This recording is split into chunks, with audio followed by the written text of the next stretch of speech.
برادران ایمانی، مجلس ایصال ثواب ہے اور چونکہ آج کی تاریخ عالم اسلام خصوصاً عالم تشیع کے لیے ایک اہم تاریخ ہے، یعنی 18 شعبان المعظم،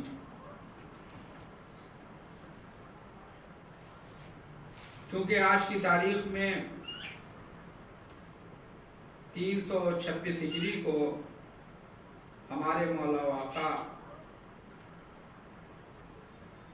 منجی عالم بشریت، قطب عالم امکان، لنگر زمین و زمان، حضرت صاحب الزمان امام مہدی اجل اللہ تعالی فرجہ شریف کے تیسرے نائب خاص، جن کے نام سے ابھی ہم نے 3 دن پہلے ہم نے عریضہ ڈالا ہے، جناب حسین بن روح نوبختی کی وفات کی تاریخ ہے، اور انہوں نے تقریباً 21 برس امام کی نیابت خاص کا غیبت صغریٰ میں شرف حاصل کیا، اور اس سلسلے میں انہوں نے روپوشی کی بھی زندگی گزاری ہے، اور 5 سال انہوں نے قید خانے کی بھی زندگی بسر کی ہے، یعنی سن 305 ہجری سے سن 326 ہجری تک، یعنی تقریباً 21 برس جناب حسین بن روح نوبختی امام کے نائب خاص تھے۔ عزیزان گرامی، ان کی وفات کی تاریخ ہے، لہذا حقیر نے اسی مناسبت سے ان کلمات کی، کیونکہ بہرحال ہم یا آپ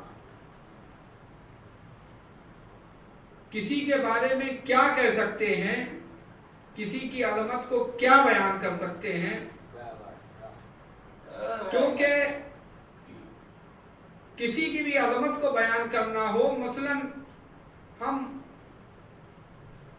پرانے لکھنؤ میں رہتے ہیں، اگر ہم سے پوچھا جائے نئے لکھنؤ کے بارے میں تو شاید ہم اس طرح سے نہ بتا پائیں، اور چہ برسے کہ اگر ہمیں ملک کے باہر کی بات کرنی ہو اور 14 صدی پہلے کی بات کرنی ہو، 13 صدی پہلے کی بات کرنی ہو، 12 صدی پہلے کی بات کرنی ہو، تو پھر ہم اور نہیں بتا سکتے ہیں۔ لہذا چونکہ امام کے نائب خاص تھے، تو اب امام نے جو فرمایا ہے، امام نے جو ان کے بارے میں لکھا ہے، امام نے جو ان کے بارے میں کہا ہے، وہی معتبر ہوگا، ہمارے لیے وہی معتبر ہوگا۔ ہم صرف اتنا کر سکتے ہیں کہ ہم یہ کہہ سکتے ہیں کہ امام کے نائب خاص تھے، لیکن ہم اس سے زیادہ ان کے بارے میں نہیں جانتے ہیں، لہذا اب ہمیں اگر ان کی معرفت حاصل کرنی ہے تو ہمیں امام کے قول کو دیکھنا ہوگا کہ یہ جس کے نائب تھے انہوں نے ان کے بارے میں کیا کہا ہے، انہوں نے ان کے بارے میں کیا کہا ہے۔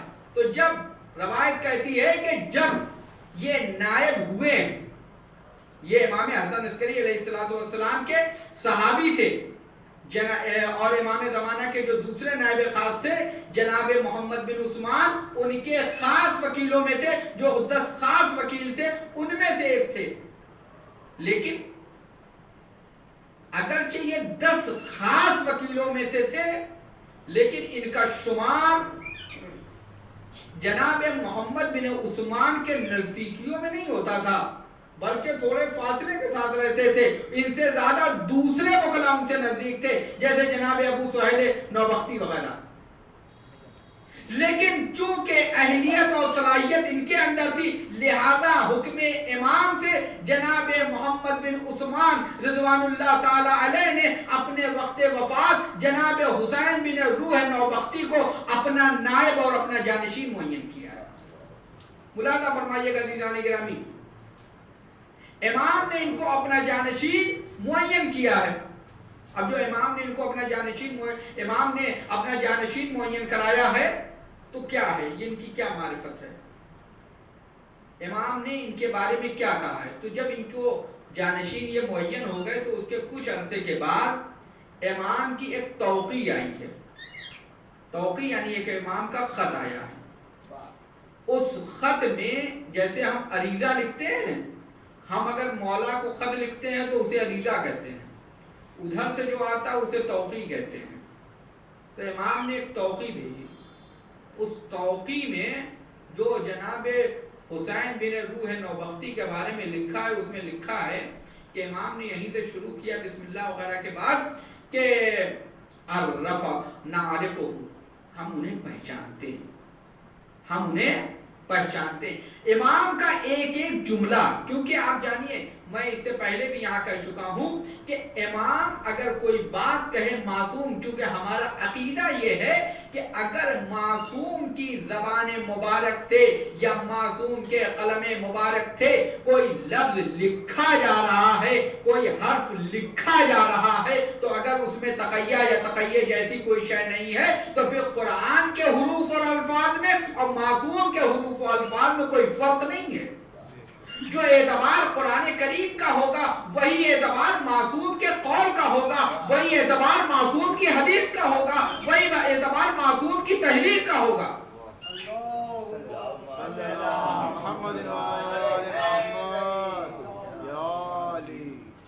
جناب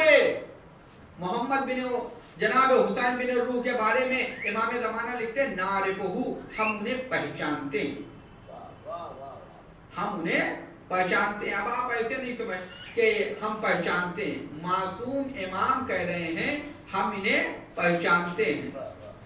واقعہ آپ نے بارہا سنا ہوگا کہ کوفے میں کچھ لوگ، ایک گروہ تھا جو امیر المومنین کے ساتھ ساتھ پیچھے پیچھے چلنے لگا. امام نے ان کو دیکھا، کہا تم کون ہو؟ کہا کہ ہم آپ کے شیعہ ہیں. امام نے سر سے پیر تک دیکھا، کہا میں نہیں پہچانا.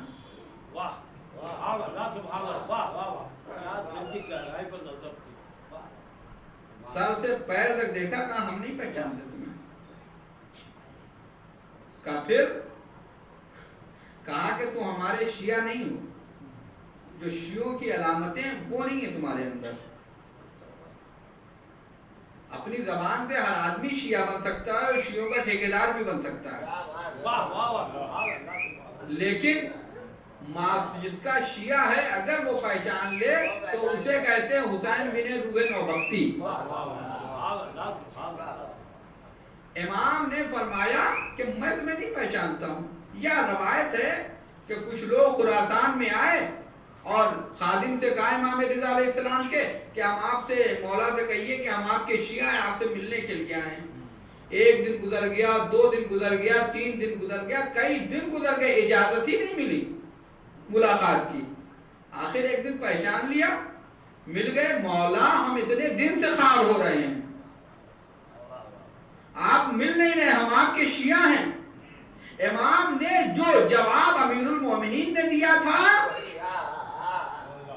وہی جواب امام رضا علیہ السلام دے رہے، کیونکہ سب نور واحد ایک ہی نور سے، سب نور واحد ایک ہی نور سے. کہنے لگے تم ہمارے شیعہ ہو، علامتیں شیعوں کی علامتیں ہیں، شیعوں کی علامتیں پائی جاتی ہیں، تو شیعوں کی علامتیں نہیں پائی جاتی تھی. کہا کہ مولا ہم آپ کو چاہتے ہیں، ہم آپ سے محبت کرتے ہیں. کہا چاہنے والا ہونا اور ہے، محبت کرنے والا ہونا اور ہے، اور شیعہ ہونا اور ہے. شیعہ تو سلمان تھے، شیعہ تو ابوذر تھے. امام نے ایسے چاہنے والوں سے کہا کہ ہم نہیں پہچان رہے ہیں، لیکن کبھی سلمان و ابوذر سے نہیں کہا ہم تمہیں نہیں پہچانتے، بلکہ فرمایا سلمان منا علی البیت، ابوذر منا علی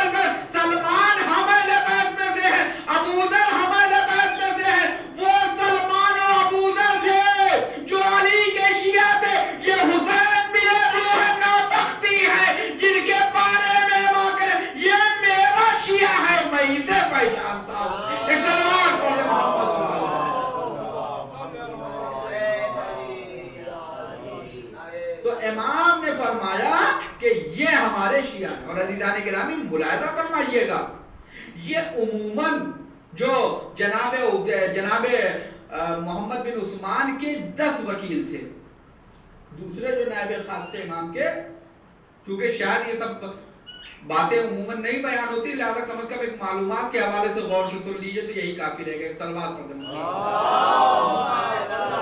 10 وکیل تھے، لیکن دوسرے وکلا زیادہ نزدیک تھے بنسبت جناب حسین بن روح کے.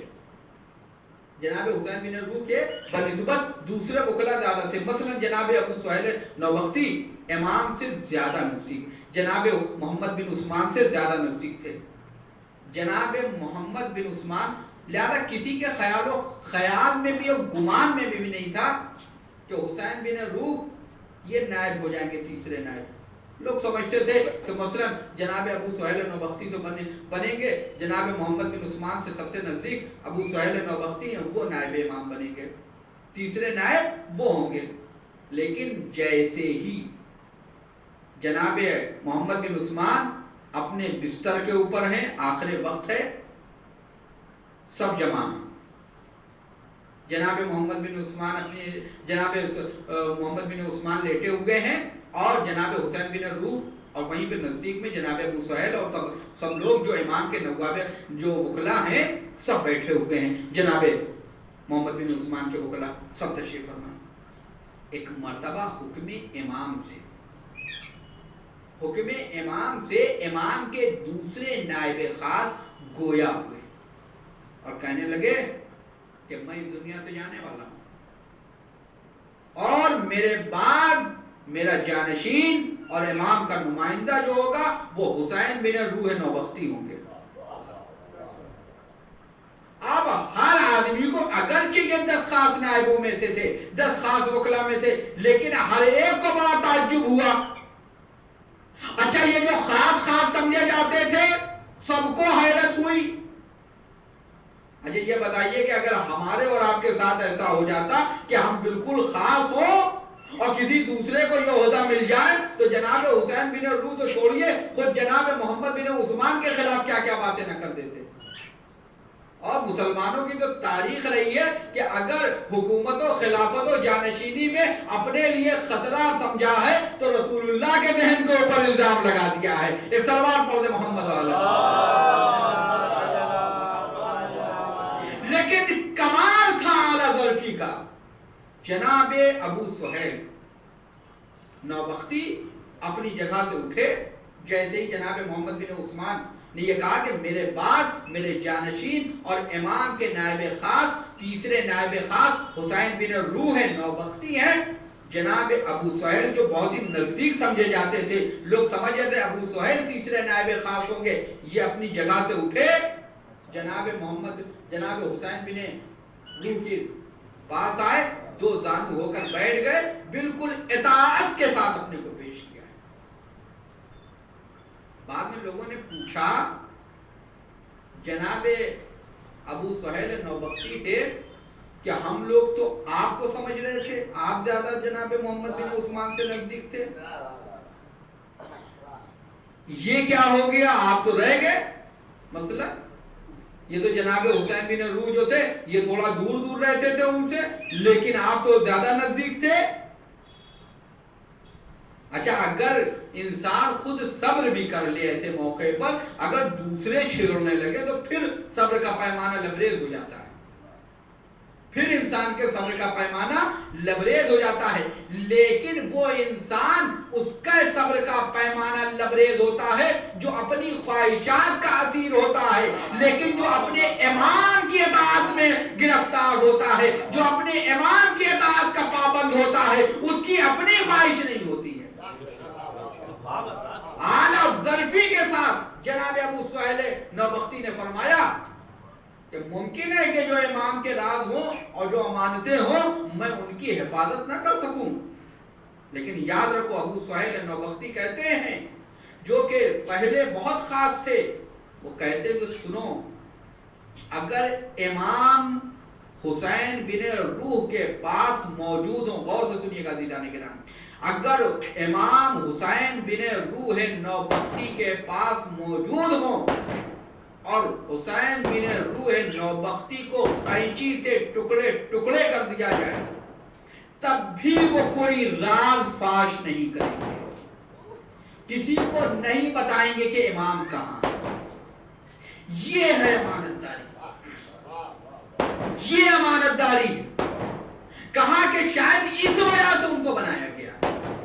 یہ جناب حسین بن روح، جناب حسین بن روح نوبختی کی عظمت یہ ہے، امام نے دعا کی عرفہ اللہ الخیر، کہ اللہ ان کو وخیرہ کلہ ورضوانہ، کہ اللہ ان کو تمام خیر کی توفیق عطا فرمائے، اور اللہ ان کو تمام اپنی رضایت اور جن چیزوں سے وہ راضی رہتا ہے ان سب کی معرفت عطا فرمائے۔ اسعدہ بالتوفیق، اللہ انہیں کامیابی عطا کرے ان کی توفیقات کے سلسلے میں۔ اور اس کے بعد امام فرماتے ہیں، لکھتے ہیں وَوَفِقْنَا عَلَىٰ كِتَابِهِ، ہم ان کے خط سے آگاہ ہوئے، جناب حسین بن روح۔ لیکن اس کے بعد ایک جملہ اور لکھتے ہیں امام، یہ کس کا، کسی اور کے جملہ نہیں ہے سرکار کہ میں کہوں، یہ ہمارے اور آپ کے مولا حضرت امام زمانہ صلی اللہ تعالی وسلم کیا لکھتے ہیں؟ وَوَسِقْنَا بِمَا هُوَ عَلَيْهِ، وَوَسِقْنَا بِمَا هُوَ عَلَيْهِ، اور وہ ہمارے نزدیک معتبر ہیں، ثقہ ہیں، وہ ہمارے نزدیک معتبر ہیں، ثقہ ہیں۔ آپ نے جملے کا لطف نہیں لیا کہ وہ وثقنا بما ہوا علیہ، کہ وہ ہمارے نزدیک معتبر ہیں، موثق ہیں، معتبر ہیں، معتمد ہیں، ثقہ ہیں۔ ہر ایک کو ثقہ نہیں کہتے معصوم، ہر ایک کے اوپر معصوم بھروسہ نہیں کرتے ہیں۔ اس سے پہلے بھی آپ نے محرم میں مجلسوں میں سنا ہوگا ثقہ کا لفظ۔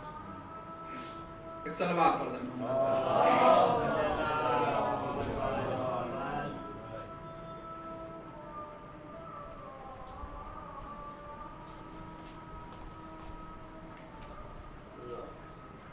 وَوَسِقْنَا بِمَا هُوَ عَلَيْهِ،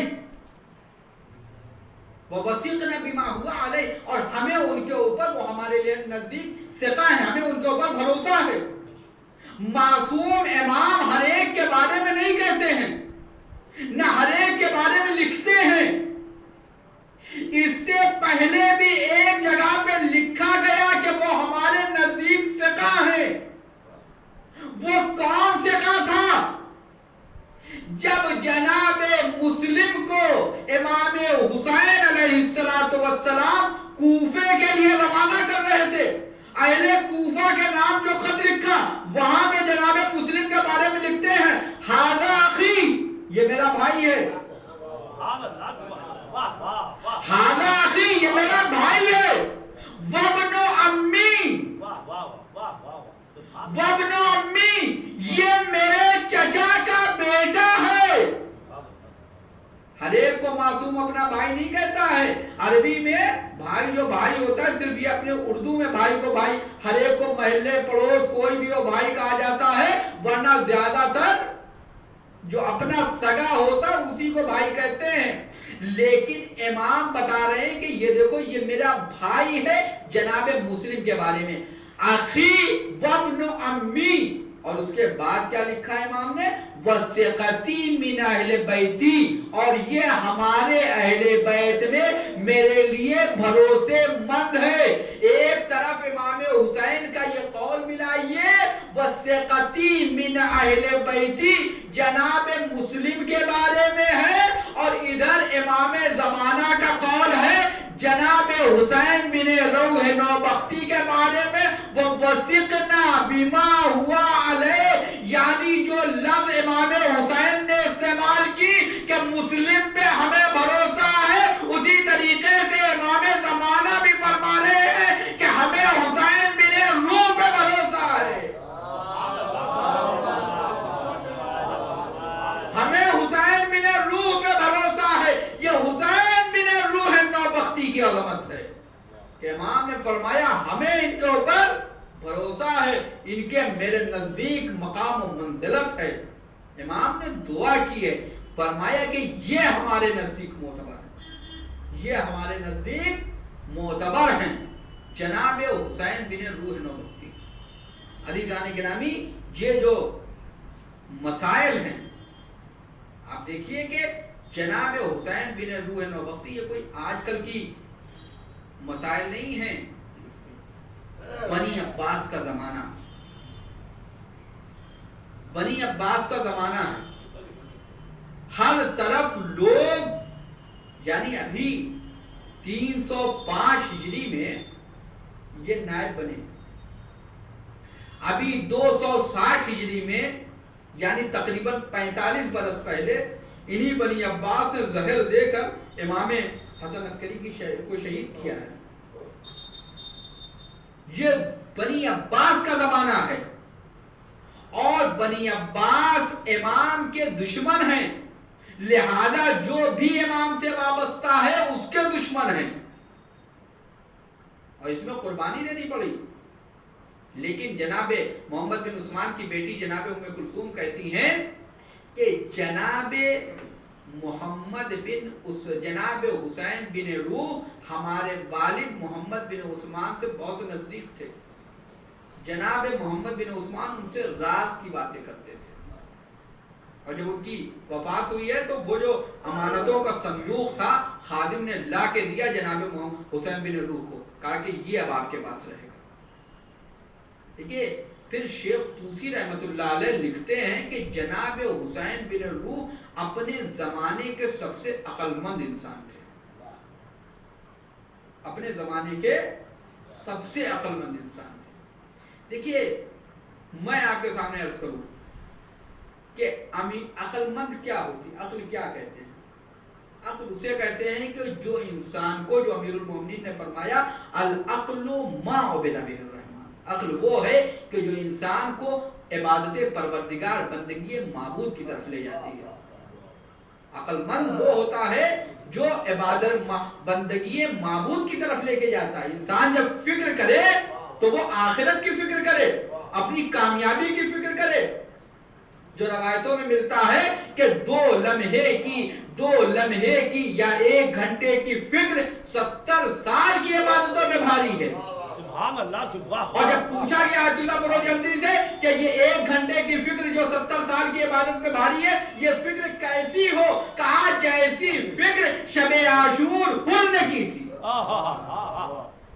جیسی فکر شب عاشور حر نے کی تھی۔ یعنی جب انسان عقل مند ہوگا تب یہ فکر کرے گا، تب یہ فکر کرے گا۔ شیخ طوسی لکھتے ہیں کہ جناب حسین بن روح اپنے زمانے کے سب سے عقل مند انسان تھے۔ جو سب سے بڑا امیر المومنین کی حدیث ہے کہ اگر کسی میں کوئی خصلت ہے تو وہ اگر اس کے پاس ہے تو وہ نیک ہے، اور کہا کہ اگر کوئی برائی ہوگی تو ہم اسے معاف کر دیں گے۔ لیکن 2 برائیاں ایسی ہیں کہ امیر المومنین حدیث میں فرماتے ہیں کہ جسے ہم معاف نہیں کریں گے۔ ایک برائی کا نام بے دینی ہے، اور دوسری برائی کا نام بے عقلی ہے۔ بے دین جب انسان ہوتا ہے، جب انسان بے دین ہوتا ہے تو وہ واجبات کو ترک کرتا ہے اور حرام کو انجام دیتا ہے، اور جب انسان بے عقل ہوتا ہے تو مستحبات اور واجبات کے بجائے رسم و رواج کے پیچھے بھاگتا ہے، رسم و رواج کے پیچھے بھاگتا ہے۔ آج آپ دیکھ لیجئے کہ ہمارا سماج کہاں پہنچ رہا ہے، کہاں پہنچ رہا ہے۔ ہمارے یہاں شادی ہو، بیاہ ہو، نکاح ہو، مجلس ہو، ترہیم ہو، کوئی بھی چیز ہو، اس میں دین کتنے پرسنٹ حاوی رہتا ہے اور رسمیں کتنے پرسنٹ حاوی ہوتی ہیں۔ آپ گئے اب تو جیسے آج کل 11 بجے تو فیشن ہے بارات پہنچنے کا، اور 11 بجے پہنچے اگر آپ، اور مولانا بھی پہنچے ایک نیند مار کے نکاح پڑھنے کے لیے، یہ واقعہ بتا رہا ہوں، آپ بیتی بتا رہا ہوں۔ اب آپ پہنچے، سوچا کہ جلدی سے نکاح پڑھنے جائیں، برات بھی پہنچ گئی، اچھا بھائی وہ اجازت کا بھی نت تو آئی نہیں، تو اجازت کیسی ملے گی؟ سبحان اللہ سبحان اللہ. اب وہ پھر کوئی گیا گھر ہاں اور یہ اچھا یہ کام لوکل کی بارات میں تو ہو سکتا ہے، ہاں. لیکن اگر کہیں باہر کی ہو تو پھر نکاح کے لیے کئی دن رکنا پڑ سکتا ہے. ایک سلوات پڑھ دے محمد والے. تو انسان اگر بے دین ہوتا ہے تو وہ واجبات کو ترک کرتا ہے اور حرام کام انجام دیتا ہے. اور اگر اسی طرح سے انسان اگر بے عقل ہوتا ہے، عقل مند نہیں ہوتا ہے، تو وہ رسموں کے پیچھے بھاگتا ہے. اچھا رسموں میں اور دین میں فرق ہے. جیسے مثلا دین ہے، دین کا مطلب نماز ہے. نماز دین ہے. تو جیسی نماز ہندوستان میں پڑھی جاتی ہے یہی نماز پاکستان میں پڑھی جاتی ہے، یہی نماز ایران میں پڑھی جاتی ہے، یہی نماز سعودی میں پڑھی جاتی ہے، یہی نماز دنیا کے ہر کونے میں پڑھی جاتی ہے. امریکہ ہو، یورپ ہو، ہر جگہ یہی نماز بالکل اسی طریقے سے پڑھی جاتی ہے. یا اس کے بعد آپ یہ مجلس حسین دیکھ لیجئے، جیسا ممبر آپ کو یہاں ملے گا اسی حساب کا ممبر آپ کو دنیا کے ہر کونے میں ملے گا. ایران و عراق میں بھی یہی ملے گا، پاکستان میں بھی یہی ملے گا، یورپ امریکہ میں بھی ملے گا، ہر جگہ مل جائے گا. آپ نیٹ پہ سرچ کر کے دیکھ سکتے ہیں. لیکن رسمیں اسے کیا کہتے ہیں کہ جو ایک جگہ کچھ ہوتی ہے دوسری جگہ کچھ ہوتی ہیں. لیکن عزیزان گرامی جو دین ہوتا ہے، دین پہ جب انسان عمل کرتا ہے تو دیندار کہلاتا ہے، اور جب رسموں سے اپنے کو بچا لیتا ہے تو وہ عقل مند کہلاتا ہے. ایک سلوات پڑھ دو تو یہ انسان جب بے عقل ہوتا ہے تو وہ رسموں کے پیچھے بھاگتا ہے.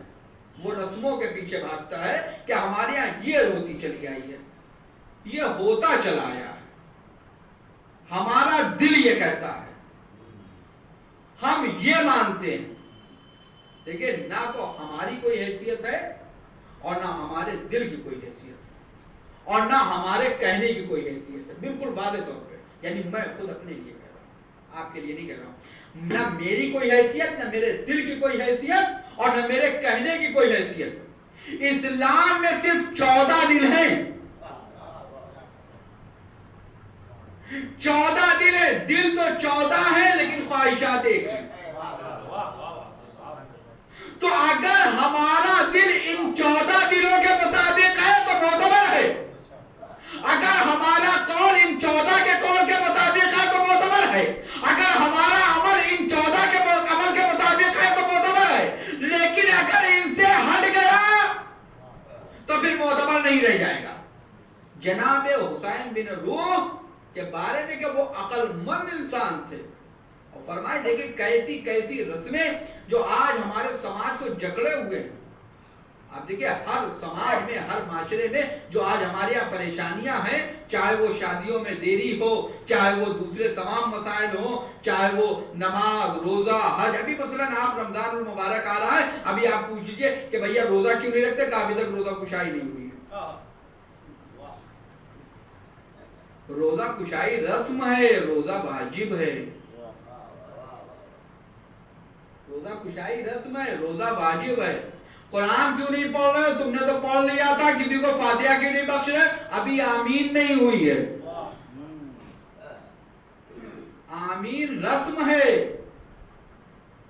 یہ دعا آمین رسم ہے، مستحب ہے. لیکن فاتحہ پڑھنا، کسی کو ایصال ثواب کرنا، یہ دین ہے، یہ دین ہے. تو لہذا اس کے اوپر دیکھیے کہ رسم و رواج کے پیچھے. تو جناب شیخ طوسی فرماتے ہیں کہ اپنے زمانے کے سب سے عقل مند انسان تھے جناب حسین بن روح.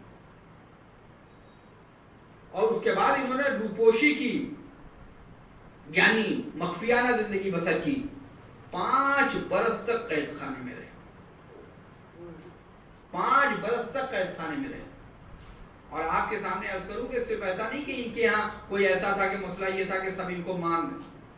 خود ایک محمد بن علی شلمغانی ان کے خاص وکیل تھے، اور جس زمانے میں جناب حسین بن روح، یہ واقعہ آپ ملاحظہ فرمائیے، جناب حسین بن روح کے خاص وکیل تھے ایک محمد بن شلمغانی، اور جو زمانے میں یہ قید خانے میں تھے تو جناب حسین بن روح انہی کے ذریعے سے، محمد بن علی شلمغانی کے ذریعے سے اپنے احکام شیعوں تک پہنچاتے تھے، پیغامات شیعوں تک پہنچاتے تھے۔ لیکن محمد بن علی شلمغانی نے سوچا کہ یہ کب تک دوسرے کا پیغام پہنچائیں گے، لہذا خود کو پہلے نائب بتانا شروع کر دیا کہ ہم خود ہی نائب ہیں۔ پھر دیکھا کہ ہاں اسے جب لوگ مان گئے،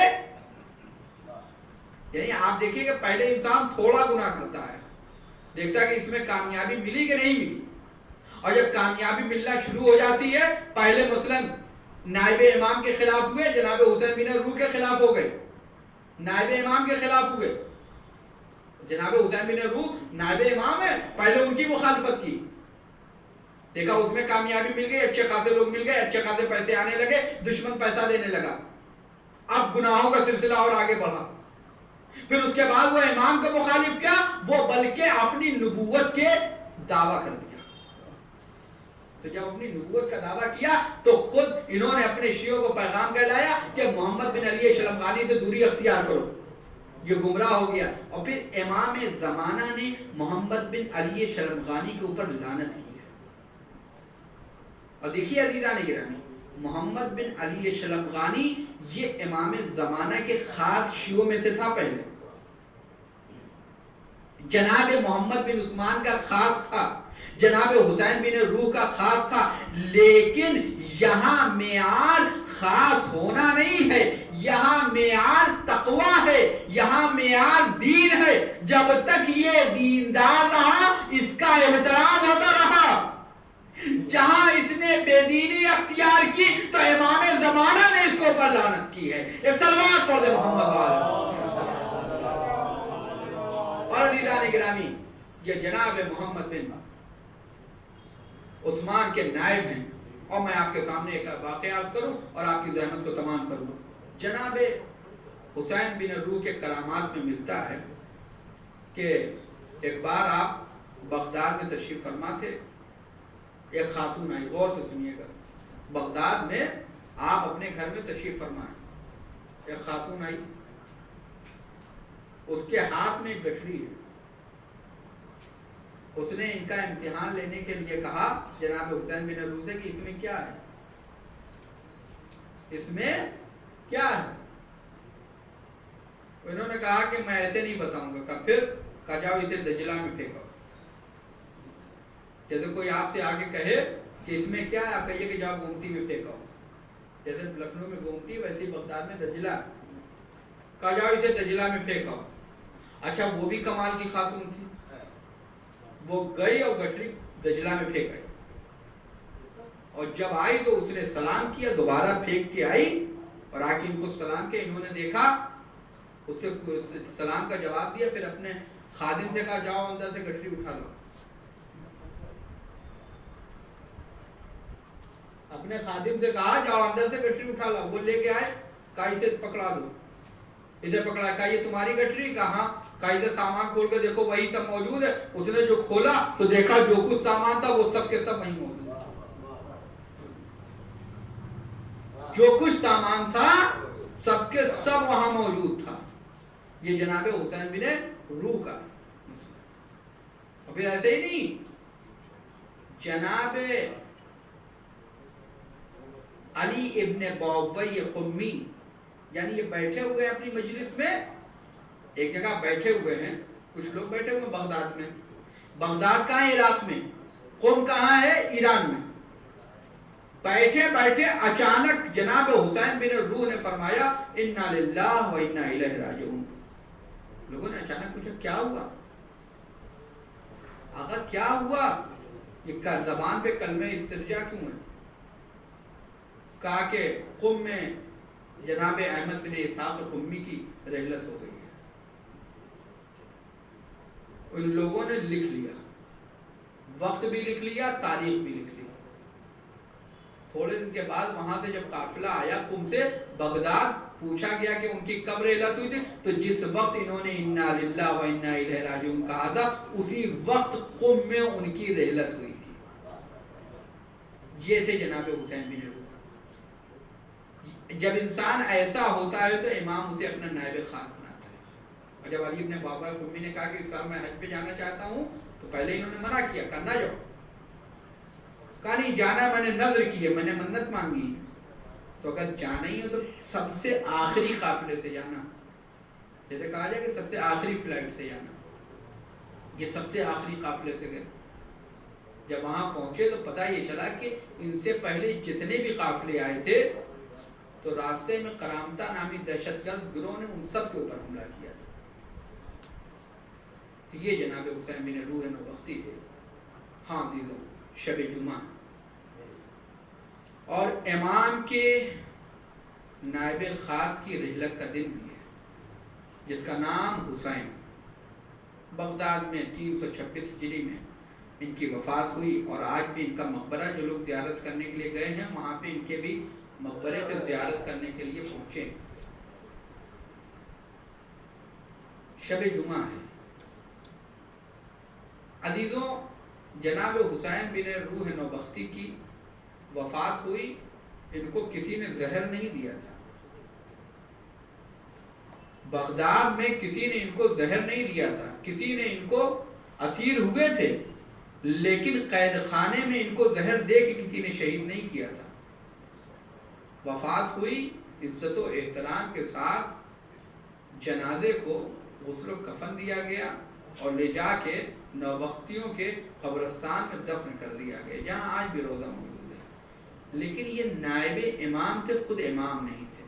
لیکن یہی بغداد ہے کہ اس بغداد میں ہمارے ساتویں امام موسی کاظم علیہ السلام کو زہر دیا گیا اور اس کے بعد آپ کی شہادت واقع ہو گئی ہے۔ امام موسی کاظم کے 18 بیٹے اور 19 بیٹیاں تھیں۔ کسی کا باپ مر جائے اگر ایک اولاد ہوتی ہے تو جنازہ بڑے عزت و احترام سے اٹھتا ہے، اس کا جنازہ بڑے عزت و احترام سے اٹھتا ہے۔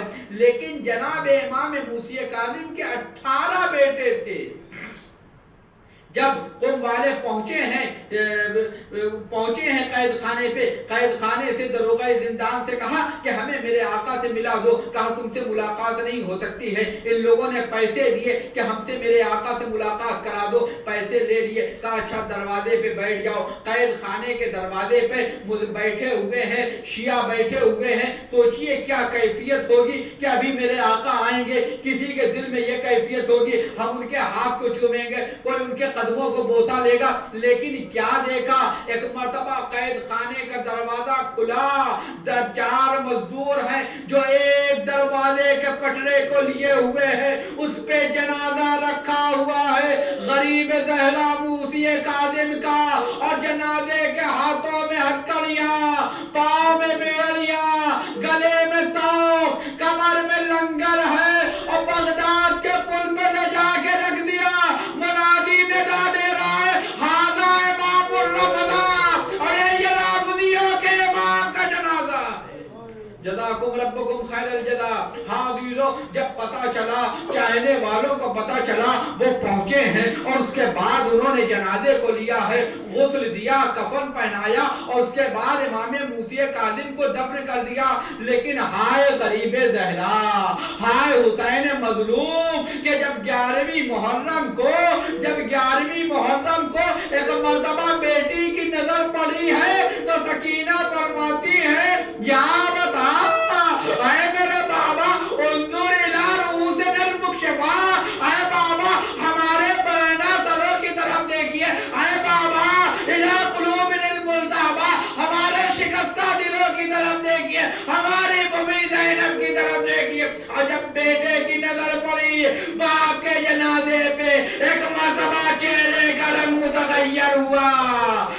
جناب زینب نے کہا بیٹا سید سجاد، کیا تم بھی ہمیں چھوڑ کے جانے والے ہو؟ پھوپھی اماں، ان ملائین نے اپنے کشتہ نجس کو تو دفن کر دیا، ہائے میرا بابا۔ لعنت اللہ القوم الظالمین، سیعلم الذین ظلموا ای منقلب ینقلبون، انا للہ و انا الیہ راجعون۔ الہی بخت الزہرا و ابیہا و بالہا و بنیہا معبود امام زمانہ کے ظہور میں تعجیل فرما. پروردگار اس کرونا وبا سے پوری انسانیت کو عموماً اور شیعہ اہل بیت کو خصوصاً نجات عطا فرما. پروردگار وہ تمام مومنین و مومنات جو اس وبا میں گرفتار ہیں پروردگار ان کو صحت کامل و عاجل عطا فرما. پروردگار شب جمعہ ہے پروردگار مرحوم کی مغفرت فرما, ان کے گناہوں کو معاف فرما. پروردگار ہم شب جمعہ ہے ہمارے والدین کے گناہوں کو معاف فرما, ان کی مغفرت فرما. پروردگار ہمیں نیک اعمال کی توفیق عطا فرما. پروردگار بارگاہ البنین میں خیر و برکت عطا فرما. پروردگار اس کے بارگاہ کے اوپر اہل بیت کی خاص عنایت ہو. پروردگار عزاداری کو منعقد کرنے والوں کے اوپر پروردگار اہل بیت کی خاص عنایت ہو, تیری خاص عنایت ہو. ربنا تقبل منا انک انت السمیع العلیم. آبادہ سے گزارش ہے مرتبہ سورہ حمد و 3 مرتبہ سورہ توحید کی تلاوت فرما کر مرحوم درویش عباس حسین کی رکوع ساتھ